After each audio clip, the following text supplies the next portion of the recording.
আচ্ছা, তোমরা এটাকে কি বলবে? ধরো তোমাদের সাথে এমন একটা জিনিস হচ্ছে যেটা তোমরা কখনো চাওইনি। যেমনটা আমারই এই গল্পটা আমি তোমাদের সাথে শেয়ার করি। আমি যেই কাজটা খুব বেশি ভালোবাসি করতে আর খুবই পছন্দের কাজ, সেটাই আমি হঠাৎ করে বন্ধ করে দিচ্ছি।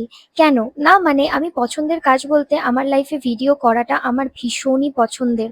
আর আমার কাছে কোনো কোলাবরেশনের পার্সেল আসলে আমি চেষ্টা করি আসার সাথে সাথে ২ দিনের মধ্যেই দেওয়ার, বা যেই দিন পার্সেলটা আসে সেটা বিকেলবেলা কমপ্লিট করে দেওয়ার। কিন্তু আমি জানি না কেন আমার কাজে আমি অনেকটা পিছিয়ে পড়েছি। অনেক কোল্যাবের পার্সেল এসে পড়ে আছে, বাট আমি করতে পারছি না। জানি না তোমরা এটাকে কি বলবে, নজর লাগা কিনা? কিন্তু আমার মনে হচ্ছে হয়তোবা আমার নজর লেগেছে। কারণ এমনটা তো কখনোই আমার সাথে হয় না।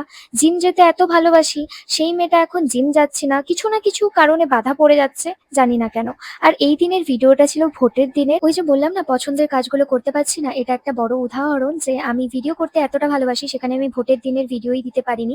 যাই হোক, অনেক ভ্লগ আছে আমার কাছে এখনো যেগুলো আমি আস্তে আস্তে শেয়ার করব। আর হ্যাঁ, তোমাদের সাথেও এরকম কখনো হয়েছে কিনা আমাকে কমেন্ট বক্সে জানাতে ভুলো না। দেখা হচ্ছে নতুন কোনো ভিডিওতে। বাই।